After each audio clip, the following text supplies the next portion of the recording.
समुद्र मंथन की कथा। सनातन धर्म के पवित्र ग्रंथों में वर्णित समुद्र मंथन की कथा अत्यंत महत्वपूर्ण और रोचक है। ये कथा देवताओं और दानवों के बीच हुए उस महान मंथन की है जिसने संपूर्ण सृष्टि को अनेक अद्भुत वरदान और रहस्यमयी रत्न दिए।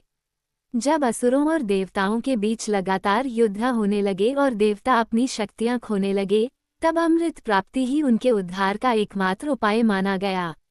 इसके लिए क्षीरसागर का मंथन किया गया। मंद्राचल पर्वत को मथनी और वासुकी नाग को रस्सी बनाया गया। इस अद्भुत कार्य में स्वयं भगवान विष्णु ने मोहिनी रूप में और भगवान शिव ने हलाहल विष पीकर देवताओं की रक्षा की। समुद्र मंथन से 14 रत्न निकले। लक्ष्मी जी, चंद्रमा, धन्वंतरी के 7 अमृत कलश, ऐरावत हाथी, उच्च श्रवा अश्व, कौस्तुभ मणि, पारिजात वृक्ष, कामधेनु गौ माता, शंख, अप्सराएं और अन्य दिव्य वस्तुएं। तो आइए जानते हैं इस कहानी को। एक बार की बात है, शिवजी के दर्शनों के लिए दुर्वासा ऋषि अपने शिष्यों के साथ कैलाश जा रहे थे। मार्ग में उन्हें देवराज इंद्र मिले। इंद्र ने दुर्वासा ऋषि और उनके शिष्यों को भक्तिपूर्वक प्रणाम किया। तब दुर्वासा ने इंद्र को आशीर्वाद देकर विष्णु भगवान का पारिजात पुष्प प्रदान किया। इंद्रासन के गर्भ में चूर इंद्र ने उस पुष्प को अपने ऐरावत हाथी के मस्तक पर रख दिया। उस पुष्प का स्पर्श होते ही ऐरावत सहसा विष्णु भगवान के समान तेजस्वी हो गया। उसने इंद्र का परित्याग कर दिया और उस दिव्य पुष्प को कुचलते हुए वन की ओर चला गया। इंद्र द्वारा भगवान विष्णु के पुष्प का तिरस्कार होते देखकर दुर्वासा ऋषि के क्रोध की सीमा न रही।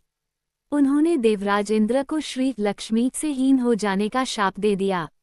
दुर्वासा मुनि के शाप के फलस्वरूप लक्ष्मी उसी क्षण स्वर्गलोक को छोड़कर अदृश्य हो गईं। लक्ष्मी के चले जाने से इंद्र आदि देवता निर्बल और श्रीहीन हो गए। उनका वैभव लुप्त हो गया।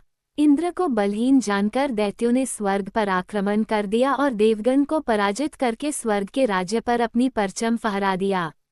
तब इंद्र देवगुरु बृहस्पति और अन्य देवताओं के साथ ब्रह्माजी की सभा में उपस्थित हुए। तब ब्रह्माजी बोले, देवेंद्र, भगवान विष्णु के भोगरूपी पुष्प का अपमान करने के कारण रुष्ट होकर भगवती लक्ष्मी तुम्हारे पास से चली गई हैं। उन्हें पुनः प्रसन्न करने के लिए तुम भगवान नारायण की कृपा दृष्टि प्राप्त करो। उनके आशीर्वाद से तुम्हें खोया वैभव पुनः मिल जाएगा। इस प्रकार ब्रह्माजी ने इंद्र को आश्वस्त किया और उन्हें लेकर भगवान विष्णु की शरण में पहुँचे। वहां परब्रह्म भगवान विष्णु भगवती लक्ष्मी के साथ विराजमान थे। देवगण भगवान विष्णु की स्तुति करते हुए बोले, भगवान, आपके श्रीचरणों में हमारा बारंबार प्रणाम। भगवान, हम सब जिस उद्देश्य से आपकी शरण में आए हैं, कृपा करके आप उसे पूरा कीजिए। दुर्वासा ऋषि के शाप के कारण माता लक्ष्मी हमसे रूठ गई हैं और दैत्यों ने हमें पराजित कर स्वर्ग पर अधिकार कर लिया है। अब हम आपकी शरण में हैं, हमारी रक्षा कीजिए। भगवान विष्णु त्रिकालदर्शी हैं। वे पल भर में ही देवताओं के मन की बात जान गए। तब वे देवगण से बोले, देवगण, मेरी बात ध्यानपूर्वक सुने, क्योंकि केवल यही तुम्हारे कल्याण का उपाय है।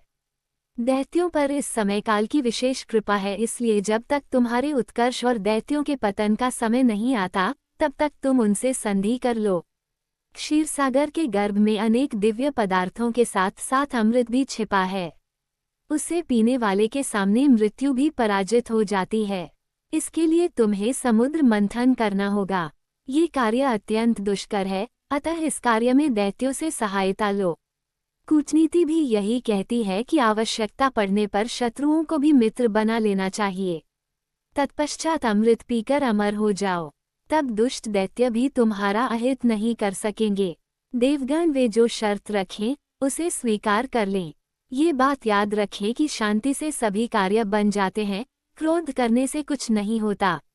भगवान विष्णु के परामर्श के अनुसार इंद्रादि देवगण दैत्यराज बलि के पास संधि का प्रस्ताव लेकर गए और उन्हें अमृत के बारे में बताकर समुद्र मंथन के लिए तैयार कर लिया।